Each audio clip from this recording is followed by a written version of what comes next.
کے خواتین دین کے، کیا خوب ہے یہ سلسلہ دین اور خواتین، اعوذ باللہ من الشیطان الرجیم، بسم اللہ الرحمن الرحیم، الحمدللہ الذی ہدانا لہذا وما کننا لنہتدی لولا ان ہدانا اللہ، اللہم صلی علی سیدنا و مولانا محمد عدد ما فی علم اللہ صلاۃ دائمۃ بدوام ملک اللہ۔ السلام علیکم ورحمۃ اللہ وبرکاتہ۔ خواتین کی دینی تربیت اور اصلاح کے تعلق سے ARYQ-TV کی ایمان افروز سعی ہے، جس کا سرنامہ ہے دین اور خواتین۔ ہمارا بنیادی مقصد صنف نازک کو دین اسلام کی تجلیات سے منور کرنا ہے، تاکہ ہر گھر میں شریعت مطہرہ کی تعلیمات کو پہنچایا جا سکے اور ہر گھر میں شریعت مطہرہ کی پریکٹس کو عمل میں لایا جا سکے۔ بات یہ نہیں ہے کہ بچے ہمارا کہا سن لیتے ہیں اور اس پہ عمل پیرا ہو جاتے ہیں، نہیں، جو آپ کر رہے ہوتے ہیں بچے مشاہدہ کر رہے ہوتے ہیں، یا آپ کے متعلقین آپ کے معاملات کو فالو کر رہے ہوتے ہیں، تو آپ کو یعنی being a basic unit of the family, یا being a mother, being a wife, being a lady, آپ کو پریکٹسنگ مسلم وومن بننا ہے، اور یہی عزم، یہی مقصد میرا، آپ کا، ہم سب کا ہونا چاہیے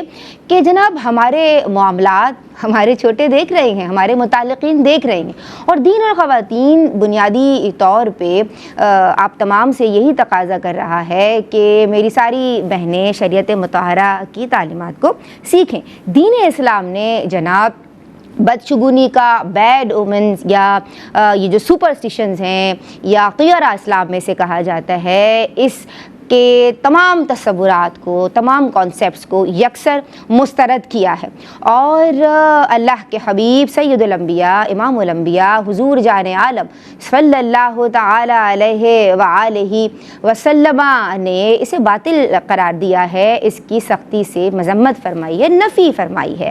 آپ نے فرمایا الطیرۃ شرک، 3 مرتبہ پچھلے پروگرام میں اس کا ذکر بھی حضرت صاحب نے فرمایا کہ حضور جان عالم صلی اللہ تعالی علیہ وآلہ وسلم نے فرمایا، اور اس کی یہ بھی وجہ ہے کہ تمام بھلائیاں اللہ تبارک و تعالی ہی کی جانب سے ملا کرتی ہیں، اور اگر مشکلات ہیں اور اگر کوئی معاملہ آپ کے حق میں کسی وقت نہیں ہے تو جناب وہ بھی باذن اللہ ہے۔ تو جب سب کچھ اللہ تبارک و تعالی کی جانب سے ہے تو مومن کو عقیدہ توحید پر ہمارا دین مضبوط کرتا ہے اور توکل علی اللہ سکھاتا ہے۔ یہ جناب گزشتہ کئی ایپیسوڈز کا نچوڑ۔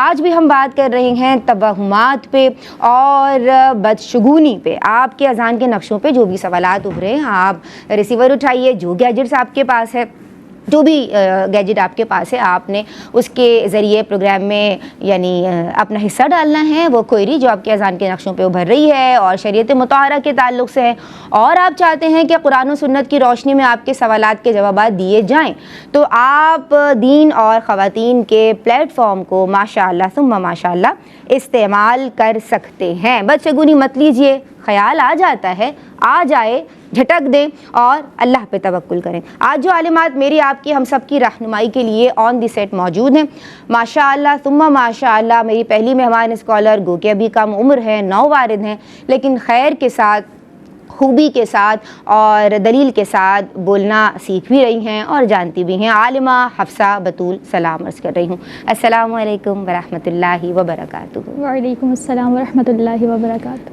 خیریت سے ہو بیٹا؟ اللہ کا شکر۔ ماشاء اللہ، آپ کو ویلکم بھی کرتے ہیں اور دعا گو ہوں کہ پروردگار عالم آپ کے علم و عمل میں برکتیں عطا فرمائے اور حسن نیت اور اخلاص کے ساتھ آپ دین متین کی خدمت کریں۔ ان کے ساتھ تشریف رکھتی ہیں آج کی دوسری مہمان اسکالر، انہیں بھی خوش آمدید کہتی ہوں، ان کے لیے دعا گو ہوں، اور ماشاء اللہ پچھلے پروگرام میں بھی اچھی گفتگو ان کی جانب سے رہی، اور آج بھی دعا گو ہوں کہ اللہ تبارک و تعالی حسن نیت کے ساتھ، اخلاص کے ساتھ انہیں آج بھی یعنی کلام کرنے کی، اور جو ٹاپک ہم نے سلیکٹ کیا ہے یعنی بدشگونی اور توہمات، اس پہ کلام کرنے کی توفیق دے، اور ان کا آنا، بیٹھنا، پڑھنا اور کلام کرنا اپنی بارگاہ میں قبول فرمائے۔ عالمہ حریم نمیر کو سلام عرض کر رہے ہیں۔ السلام علیکم ورحمۃ اللہ وبرکاتہ۔ وعلیکم السلام ورحمۃ اللہ وبرکاتہ۔ آپ خیریت سے ہیں؟ الحمدللہ۔ ماشاء اللہ، اللہ آپ کو سلامت رکھے، اور دعاؤں کے ساتھ آپ کو ویلکم کر رہے ہیں۔ جناب، آج ہم بات کر رہے ہیں، جیسے کہ میں نے ابھی ابتدائیے میں ذکر کیا، بدشگونی کے تعلق سے، توہمات کے تعلق سے۔ آپ کالز کے ذریعے شامل ہو سکتے ہیں، نمبرز آپ کے ٹی وی سیٹس پہ نظر آ رہے ہیں۔ بدشگونی کے بارے میں حکم شرعی کیا ہے، بیان کیجیے۔ بسم اللہ الرحمن الرحیم۔ رسول اللہ صلی اللہ تعالیٰ علیہ وآلہ وسلم نے فرمایا کہ جس نے بدشگونی لی اور جس کے لیے بدشگونی لی وہ ہم میں سے نہیں۔ لہٰذا رسول اللہ صلی اللہ تعالیٰ علیہ وآلہ وسلم نے واضح طور پر بیان کر دیا کہ بدشگونی لینے والا ہم میں سے نہیں ہے۔ اس سے یہ واضح ہوتا ہے کہ یہ غیر شرعی عمل ہے۔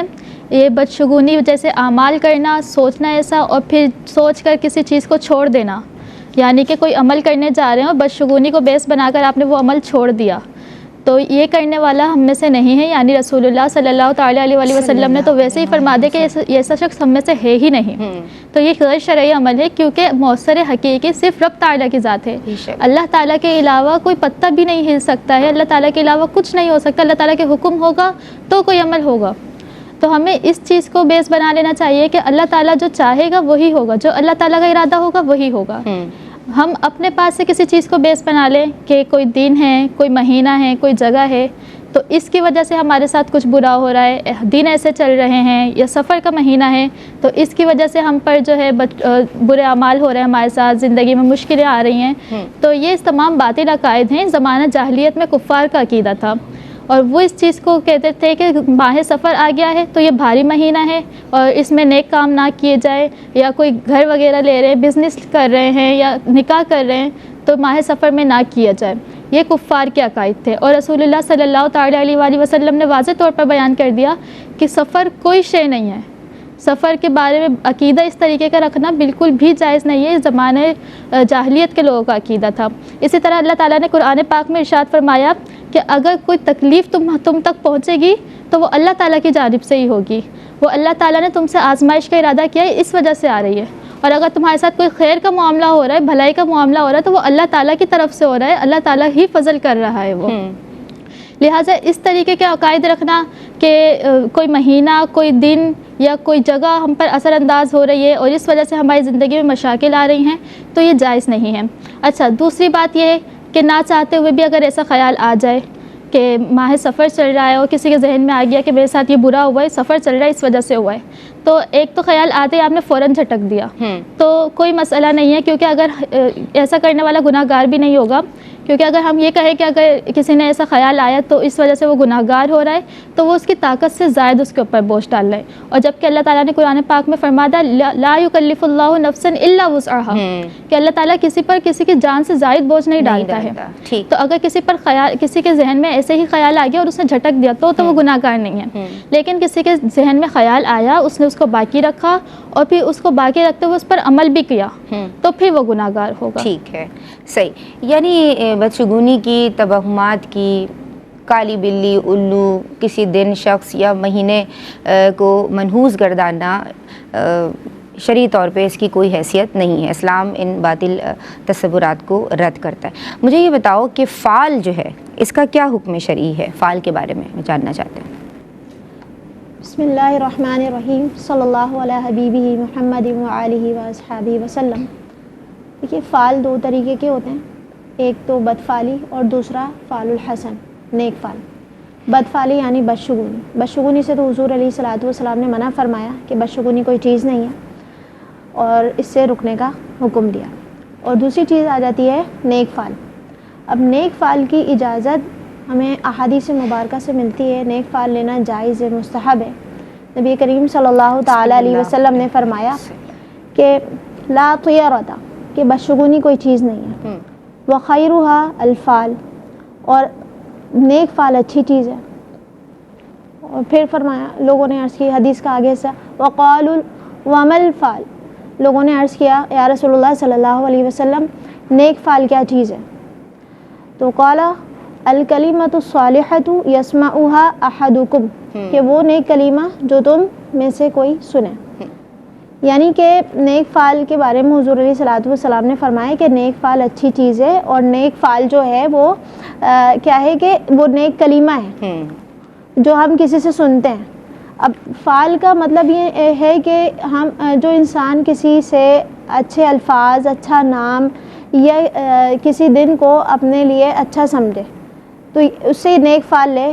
مثال کے طور پہ اگر کوئی شخص کسی کام سے جا رہا ہے باہر، اور پھر کسی شخص نے اس سے پکار کے کہا یا رشید، اس کا مطلب ہوتا ہے ہدایت یافتہ، یا کہا کہ یا سعید، اے سعادت مند، تو یہ نام سن کے اس نے گمان کیا کہ اچھا نام سنا ہے، اب جس کام کے لیے جا رہا ہوں انشاءاللہ اس میں کامیابی نصیب ہوگی، اللہ تعالیٰ کامیاب فرمائے گا. اسی طرح ہم جو ہے کسی اور اہم کام کے لیے جا رہے ہیں اور کسی بزرگان دین کی زیارت ہو گئی یا کسی عالم دین کی زیارت ہو گئی، اس کو اپنے حق میں اچھا سمجھا کہ عالم دین کی زیارت ہوئی ہے، کسی بزرگ کی زیارت ہوئی ہے تو انشاءاللہ میرا کام ہو جائے گا، تو یہ بھی نیک فعل ہے. مگر جو فعل عوام میں مشہور ہیں اور جو کتب میں مذکور ہیں کہ فعل نکالنے کے طریقے، یہ بے اصل ہیں، باطل ہیں، ان کی کوئی حیثیت نہیں ہے. نبی کریم صلی اللہ علیہ وسلم نے اس قسم کے فعل سے منع فرمایا، یعنی بدفعلی سے منع فرمایا. بدفعلی کے نقصانات یہ ہوتے ہیں کہ بندہ جو ہے وہ فعل ناموں پہ یقین رکھ کے اس سے جو جواب حاصل ہوتا ہے اس پہ یقین کر کے یہ سمجھ لیتا ہے کہ اب میرے ساتھ جو اچھا یا برا ہوگا، اب وہ اس کے جواب کی وجہ سے وہ یہ سمجھ لیتا ہے کہ میرے ساتھ یا اچھا یا برا ہوگا، اور اس کی وجہ سے اس کا یقین اللہ تبارک و تعالیٰ پہ کمزور ہو جاتا ہے. اور یہ بہت خطرناک چیز ہے کہ اللہ تبارک و تعالیٰ پر یقین کمزور ہو جاتا ہے، اس پہ اعتماد کمزور ہو جاتا ہے. مسلمان کا یہ عقیدہ ہونا چاہیے کہ ہر خیر و شر، نفع نقصان کا مالک اللہ تبارک و تعالیٰ ہے. کسی چیز کو منحوس خیال کرتے ہوئے اس سے رک جانا، یہ شریعت اسی تعلیم نہیں دیتی، بلکہ نیک جو چیزیں ہیں، نیک فعل جس کا احادیث مبارکہ میں ذکر کیا گیا ہے، اس پہ اگر عمل کیا جائے تو اس کا فائدہ یہ ہوتا ہے کہ اللہ تبارک و تعالیٰ کی رحمت سے امید بڑھتی ہے، اللہ تبارک و تعالیٰ پر توکل ہوتا ہے، اور اللہ تبارک و تعالیٰ پر بندے کا یقین مضبوط ہو جاتا ہے. تو ٹھیک ہے، بہت شکریہ آپ کا عالمہ حریم نمیر. مفتی صاحب ہمارے ساتھ موجود ہیں، ہم سب کی رہنمائی کے لیے آن بی پر براہ راست ماشاءاللہ فیض بخش، فیض گستر، فیض رساں شیخ الحدیث مفتی محمد احسن نوید خان نیازی دامت فیودہم سلام عرض کر رہی ہوں. السلام علیکم ورحمۃ اللہ وبرکاتہ. وعلیکم السلام ورحمۃ اللہ وبرکاتہ. مزاجی ہمایوں الحمدللہ ماشاء اللہ. حضور بریک سے ابھی ہم نے جو پروگرام شروع کیا ہے تو ہم نے بدشگونی پہ کلام کیا ہے اور فعل کے تعلق سے بہنوں نے کلام کیا ہے، تو میں چاہتی ہوں کہ بریک سے قبل آپ اس پہ کلام فرمائیں، کامنٹس دیجیے. بسم اللہ الرحمن الرحیم. صلی اللہ علیہ حبیبہ محمد وعلی آلہ وصحبہ وبارک وسلم. دیکھیں فعل کی جہاں تک بات ہے تو ایک ہوتا ہے فعل لینا اور ایک ہے فعل نکالنا. پہلے فعل لینے پہ بات کر لیتے ہیں، پھر فعل نکالنے پہ بھی تبصرہ کرتا ہوں. فعل لینے کی جہاں تک بات ہے تو فعل لینے میں دو طرح کی چیزیں ہوتی ہیں، ایک ہوتا ہے اچھی فعل لینا اور ایک ہوتا ہے بری فعل لینا، یعنی اچھا شگون لینا یا برا شگون لینا. تو بد شگونی کی تو اسلام میں اجازت نہیں ہے کسی بھی سطح پر، اس سے منع کیا گیا ہے، ہر سطح پر اس کی ممانعت وارد ہوئی ہے. رہ گئی جو ہے وہ اچھی فعل یا ایک شگون کی، تو اچھا شگون لینا یا اچھی فعل لینا یہ تو خود احادیث طیبہ میں مذکور ہے. حضور جان عالم صلی اللہ تعالی علیہ وآلہ وسلم کا اپنا انداز یہ تھا، فرمایا کرتے تھے یعجبن الفعل الحسن، مجھے اچھی فعل پسند ہے. اچھا جناب، اس موقع پہ ایک بریک شامل کر رہے ہیں، بریک سے واپس آتے ہیں اور پھر حضرت صاحب اپنی بات مکمل کریں گے. السلام علیکم ورحمۃ اللہ. بسم اللہ الرحمن الرحیم. السلام علیکم ورحمۃ اللہ وبرکاتہ. دین اور خواتین میں آپ کا خیر مقدم ہے. جناب بات ہو رہی ہے بدشگونی کے تعلق سے. بریک سے قبل شیخ الحدیث مفتی محمد احسن نوید خان نیازی دامت فیودہم اس تعلق سے کہ فعل لینا، فعل نکالنا سے کیا مراد ہے اور اس کی کیا حیثیت ہے کلام فرما رہے تھے، ان کی سمت بڑھتے ہیں. جی حضور. جی تو میں گزارش کر رہا تھا کہ ایک ہوتا ہے فعال لینا اور ایک ہوتا ہے فعال نکالنا. تو فعال لینے کے اندر میں نے کہا کہ دو چیزیں ہوتی ہیں, ایک ہوتا ہے بری فعال لینا اور ایک ہے اچھی فعال لینا, نیک فعال لینا. بری فعال لینا تو وہی بدشگونی, کالی بلی نے راستہ کاٹ لیا تو یہ آپ نے جو ہے وہ بری فعال لے لی. جو بھی بدشگونی کی صورتیں ہیں وہ ساری کی ساری یہ جو ہے بد فعالی کے اندر آتی ہیں, بری فعال کے اندر آتی ہیں. اور نیک فعالی, اور کفار بھی یہ فعال لیا کرتے تھے. کفار کا وہ طریقہ ایک جو ہے وہ فعال نکالنے کا بھی تھا, اس پہ بھی ابھی میں روشنی ڈالتا ہوں. پہلے یہ فعال دینے کی بات کر لوں کہ یہ اللہ کے نبی علیہ الصلوۃ والسلام کا مبارک طریقہ تھا کہ آپ نیک فعال خود بھی لیا کرتے تھے, اس کو پسند فرمایا کرتے تھے. اور خود آپ کی جو ہے وہ صریح احادیث اس بارے میں موجود ہیں, صحیح بھی ہیں صریح بھی ہیں, جن میں آپ علیہ الصلوۃ والسلام نے کہیں الفعال الحسن فرمایا, کہیں الفعال الصالح فرمایا کہ مجھے نیک فعال, اچھی فعال پسند ہے, اور آپ لیتے تھے. اور نیک فعال جو ہے وہ آج بھی لی جا سکتی ہے. جیسے جو ہے وہ ہم کہیں کام کے لیے گئے, جس سے ہمارا کام ہے, آگے کوئی بندہ ہمیں جو ملا پہلی دفعہ, ہم نے اس سے نام پوچھا تو اس نے نام بتایا اپنا بشیر. تو اب بشیر کا معنی ہوتا ہے خوشخبری دینے والا. تو ہم نے اس سے جو ہے وہ یہ نیک فعال لی کہ بھئی اب تو ہمارا کام ہو ہی جائے گا انشاءاللہ. تو یہ نیک فعال لینا جو ہے وہ یہ جائز ہے. تو اس طرح کی جو نیک فعال ہے وہ لی جا سکتی ہے, اس میں کسی قسم کی کوئی قباحت نہیں ہے. بلکہ جب خود سرکار علیہ الصلوۃ والسلام کا مبارک طریقہ ہے تو اس پر اگر کوئی اس نیت سے نیک فعال لے گا کہ اللہ کے نبی علیہ الصلوۃ والسلام کو پسند تھی, تو اس نیت پر اجر کا ترتب بھی ہوگا, ثواب بھی ملے گا. پھر تو یہ باعث ثواب ہے, پھر صرف مباح نہیں رہے گا بلکہ مستحب ہو جائے گا, سنت مستحبہ کہلائے گا. یہ ہو گئی جو ہے وہ اچھی فعال لینے کی بات. بری فعال لینا اور اسی طرح جو ہے وہ فعال نکالنا. فعال نکالنے کا مطلب تو یہ ہے کہ دوسرے الفاظ میں آپ یہ کہہ لیں کہ قسمت کا حال معلوم کرنا. اب وہ قسمت کا حال معلوم کرنے کے لیے فعال نکالی جاتی ہے. اس کے مختلف طریقے ہیں. کب کچھ لوگ جو ہے وہ جو طوطے باہر بیٹھے ہوتے ہیں اس کے پاس جاتے ہیں بندے کے پاس, وہ بندہ جو ہے وہ کاغذ پہ کچھ چیزیں لکھ کے سامنے رکھتا ہے, پھر طوطا ایسے اس میں سے جو اٹھا لے تو وہ اس سے اس کا حال معلوم کر کے بتاتا ہے کہ بھئی یہ ہے تمہارا جواب جو ہے. تو یہ بھی فعال نکالنا ہے, یہ بھی جائز نہیں ہے, یہ بھی ناجائز ہے, گناہ ہے. اسی طرح جو ہے وہ کسی سے جو ہے وہ زائچے بنوانا نجومیوں سے, تو نجومی جو زائچے بنا کر دیتے ہیں ان سے وہ جو زائچے بنوانا اور ان پر اعتقاد رکھنا, قسمت کا حال معلوم کرنا, یہ بھی جو ہے وہ ناجائز ہے, یہ بھی درست نہیں ہے. اسی طرح جو پامسٹ ہیں, ہاتھ دیکھنے والے, وہ جو حال بتاتے ہیں, اگر کوئی اس پر یقین کرے اور اس نیت سے ان سے معلوم کرتا ہے تو یہ معلوم کرنا بھی جائز نہیں ہے, یہ بھی فعال نکالنا ہے درست نہیں ہے. بلکہ ایون کہ بعض لوگ جو ہے وہ فعال نکالتے ہیں قرآن مجید فرقان حمید سے. قرآن مجید کو کھولتے ہیں اور کھول کر وہ اس کا مخصوص طریقے ہیں الگ الگ, تو ان طریقوں کے مطابق وہ فعال نکالتے ہیں. پھر اسی طرح جو ہے وہ چور معلوم کرنے کے لیے بھی سورہ یاسین وغیرہ سے بھی فعال نکالی جاتی ہے. تو ہمارے نزدیک ویسے یہ جو قرآن سے فعال نکالنے کا مسئلہ ہے یہ ہے تو اختلافی, اس میں اہل علم کا اختلاف ہے, لیکن ہمارے نزدیک قرآن سے فعال نکالنا مکروہ تحریمی ہے, ناجائز ہے, گناہ ہے, ہم اس کی اجازت نہیں دیتے. اور باقی جو دیگر طریقے ہیں فعال نکالنے کے, قسمت کے حال معلوم کرنے کے, وہ تو ویسے ہی بے سند اور غیر شرعی ہیں, ان کے بارے میں تو کوئی اختلاف نہیں ہے, ان پر تو اتفاق ہے, اگریڈ اپون ہے کہ وہ جائز نہیں ہیں وہ طریقے. قرآن مجید کا جو سے فعال نکالنے والا جو فعال نکالنا ہے, اس میں بہرحال اختلاف موجود ہے, کیلو کال ہے, لیکن ہم اس کے جواز کے قائل نہیں ہیں, ہم اس سے بھی منع کرتے ہیں, روکتے ہیں. تو اس طرح فعال نہیں نکالنی چاہیے. اور رہ گئے جو مارکیٹ میں فعال نامے ملتے ہیں مختلف ناموں سے, قرآنی فعال نامہ سے کوئی فعال ملتا ہے, کوئی جو ہے وہ حضرت دانیال کی طرف منسوب کرتے ہیں لوگ, کوئی دیگر بزرگوں کی طرف منسوب کرتے ہیں, تو وہ جو فعال نامے مارکیٹ میں ملتے ہیں چھپے ہوئے, وہ اکثر فعال نامے جعلی ہیں, وہ کانکاکٹڈ ہیں, فیبریکیٹڈ ہیں, گھڑے ہوئے ہیں, ان کی نسبت جو ہے وہ بزرگوں کی طرف جو ہے وہ ثابت نہیں ہے.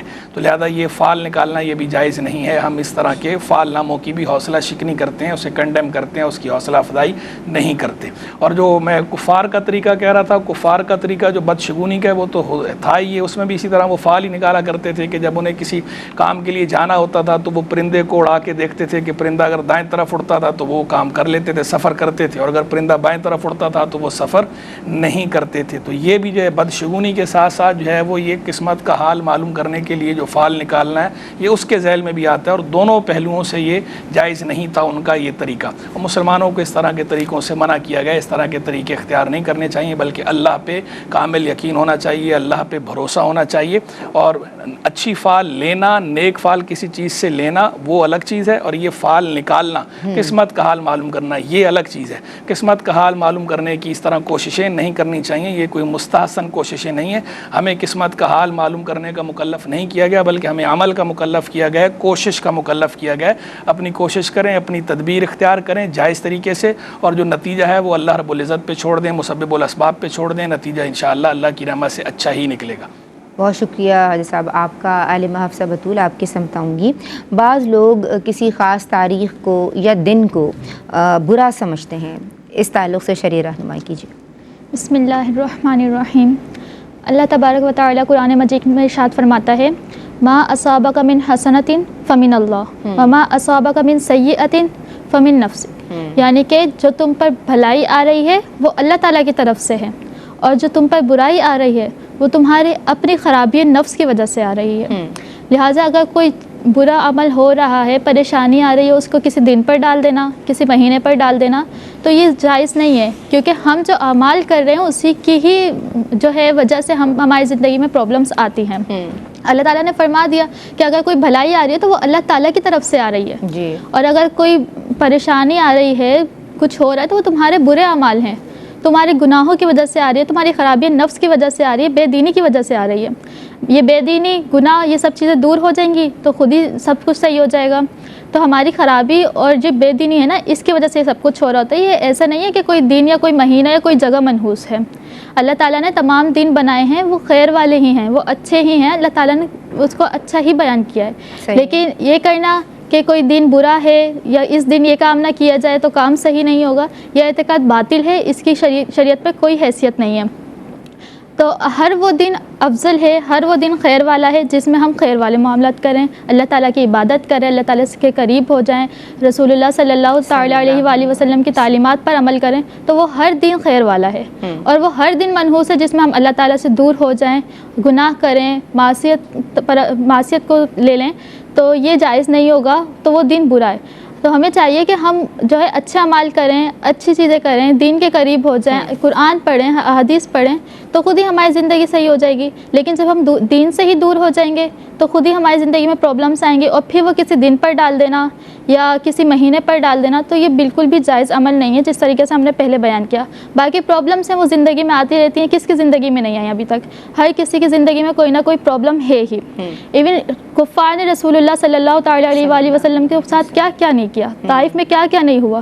لیکن ایسا تو نہیں ہے نا کہ رسول اللہ صلی اللہ علیہ وآلہ وسلم نے کوئی شکوہ کیا ہو معاذ اللہ, یا صحابہ کرام غزوات نہیں ہوئے, جنگ نہیں ہوئی, صحابہ کرام نے کوئی شکوہ نہیں کیا. اسی طرح ہم کربلا پڑھتے ہیں, اہل بیت کے ساتھ کیا کیا نہیں ہوا, لیکن انہوں نے کبھی شکوہ نہیں کیا, بلکہ اپنے رب پر جو ہے بھروسہ رکھا. ٹھیک ہے, ایسا نہیں ہے کہ اپنے پاس سے کوئی کر دے کہ دن برا ہے, مہینہ برا ہے, تو یہ بالکل بھی جائز نہیں ہے. سو ہی کس کا منہ دیکھ لیا, اکثر یہ جملہ سننے میں آتا ہے, نہ جانے کس کا منہ دیکھ لیا اور اس شخص کو یا اس خاص پرٹیکولر شخص کو منحوس سمجھنا اور کہا کہ بھئی اب تو سارا دن میرا برا ہی گزرے گا کیونکہ میں نے صبح ہی کسی ایسے شخص کا چہرہ دیکھ لیا. ایسا جملہ کہنا اکثر یعنی ہماری سماعتوں سے یہ جملہ ٹکرا رہا ہوتا ہے. کیا حکم شرع ہوگا؟ یہ بھی بدشگونی ہے, اس سے بھی بدشگونی لی جاتی ہے. ایسا کہنا بھی اسلام میں جائز نہیں ہے, کیونکہ اللہ تبارک و تعالیٰ نے کسی انسان کے چہرے یا اس کی پیدائش کو یا پھر جو ہے اس کے موجود ہونے کو منحوس نہیں بنایا. اس میں شدید اس انسان کی, اس مسلمان کی دل آزاری بھی ہے, اور یہ بدشگونی بھی ہے, اور بدشگونی لینے سے منع فرمایا گیا ہے. جی. اور ہر مسلمان کا یہ عقیدہ ہونا چاہیے کہ ہر خیر شر نفع نقصان اللہ تبارک و تعالیٰ کی طرف سے, اللہ تبارک و تعالیٰ کی ذات پر توکل ہونا چاہیے.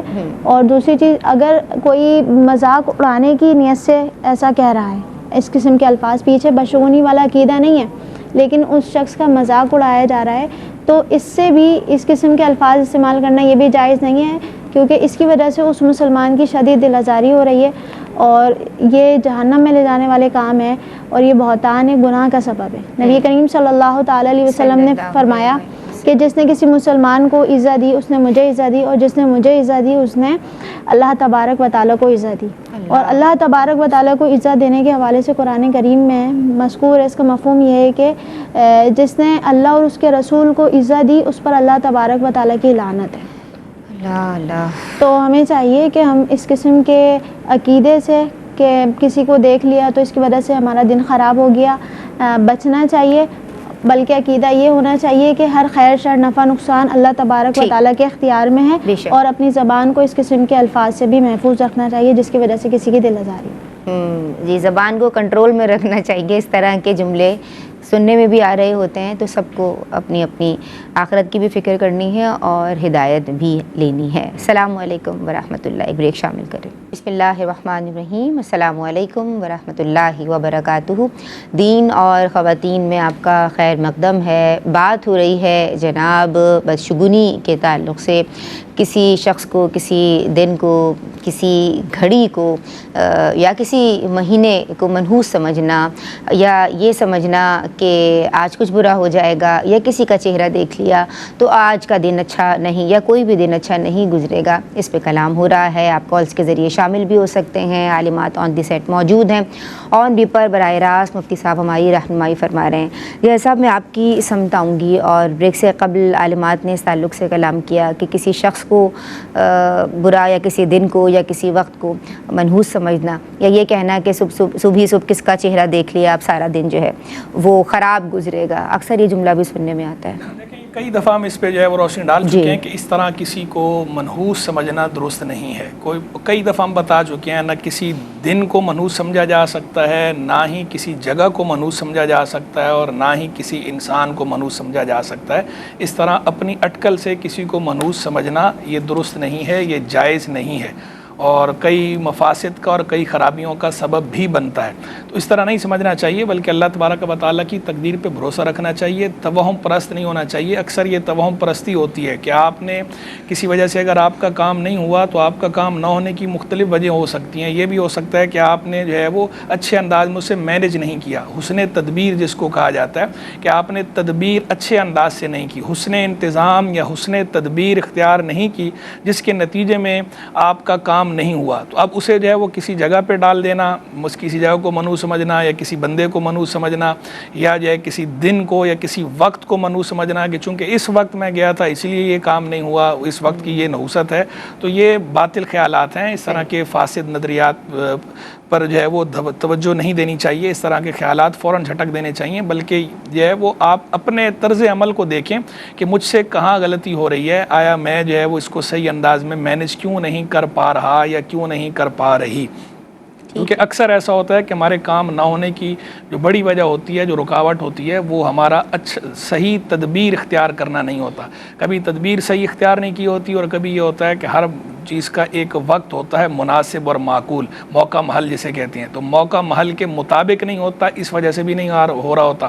اور کبھی جو ہے وہ دیگر چیزیں بھی ہوتی ہیں، شامت اعمال ہوتی ہے، شامت اعمال کے علاوہ بعض اوقات جو ہے وہ اور بھی اسباب بن جاتے ہیں، تو اس کو کسی چیز کے ساتھ یوں لنک اپ کرنا کہ یہ اس چیز کی نحوست ہے، یہ درست نہیں ہے۔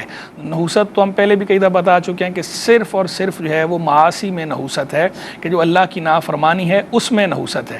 تو کسی جگہ پہ اللہ کی نافرمانی کثرت سے ہو رہی ہو، اس نافرمانی کی وجہ سے اس جگہ کو منحوس سمجھنا یہ اپنی جگہ ٹھیک ہے، کہ یہ نافرمانی کی وجہ سے اسے منحوس سمجھا جا رہا ہے، کہا جا رہا ہے۔ کوئی بندہ جو ہے وہ پرلے درجے کا فاسق فاجر ہو، یا معاذ اللہ کافر ہو، ظالم ہو، تو اسے جو ہے وہ اس کے اس گناہ کی وجہ سے، ان جرائم کی وجہ سے جو ہے منحوس سمجھنا وہ اپنی جگہ پر ٹھیک ہے، اس میں کوئی کلام نہیں ہے۔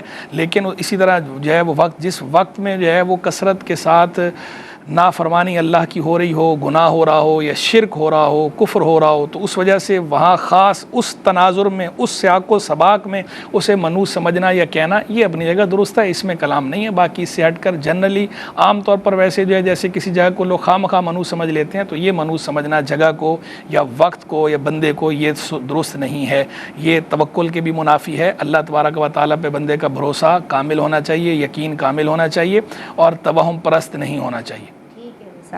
اچھا، آپ کی سمجھ آؤں گی عالمہ حفصہ بطول، آج کل تو ستارے گردش میں چل رہے ہیں، یہ بھی ایک جملہ ہے جو اکثر سننے کو ملتا ہے، اس بارے میں شریعت کیا کہتی ہے؟ بسم اللہ الرحمن الرحیم۔ یہ ستاروں کی حرکت کا انسانی زندگی پر اثر انداز ہونا، یا یہ دیکھ کرنا کہ ستارے گردش میں چل رہے ہیں، تو اس کے پیچھے عقیدہ یہی ہوتا ہے کہ ستارے کے اوپر جو ہے ان کا اعتقاد ہوتا ہے۔ تو اس طریقے کے عقائد یہ بے بنیاد ہیں، غیر شرعی ہیں، اس کے شریعت میں کوئی جو ہے شرعی غیر شرعی ہیں یہ ایک طرح سے، کیونکہ جو حقیقی ذات ہے، حقیقی موثر ہے، وہ تو اللہ تعالیٰ کی ذات ہے۔ تو ستاروں کو بیچ میں لانا تو یہ مطلب کہ عقل میں نہیں آتی ہے بات، کیونکہ موثر حقیقی ذات جو ہے وہ اللہ تعالیٰ کی ذات ہے۔ ہاں، یہ جو ستاروں پر اعتقاد رکھنا یہ کفار کا طریقہ تھا، تو اسی طرح مسلمانوں کو تو یہ شبہ نہیں دیتا کہ وہ ستاروں پر اعتقاد رکھیں یا اس طرح کی باتیں کریں کہ جو ہے آج ستارے گردش میں چل رہے ہیں، تو یہ بے بنیاد باتیں ہیں، ایسا نہیں ہونا چاہیے۔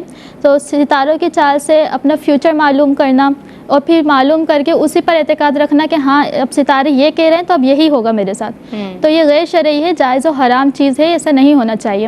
اس کی وجہ یہ ہے کہ سنن نسائی شریف کی حدیث مبارکہ ہے کہ رسول اللہ صلی اللہ تعالیٰ علیہ وآلہ وسلم ایک مرتبہ بارش ہوئی رسول اللہ کے زمانے میں، تو حضرت زید بن خالد اس حدیث شریف کے راوی ہیں، وہ فرماتے ہیں کہ رسول اللہ صلی اللہ تعالیٰ علیہ وآلہ وسلم نے فرمایا کیا تم نے سنا نہیں کہ آج رات میرے رب نے کیا فرمایا؟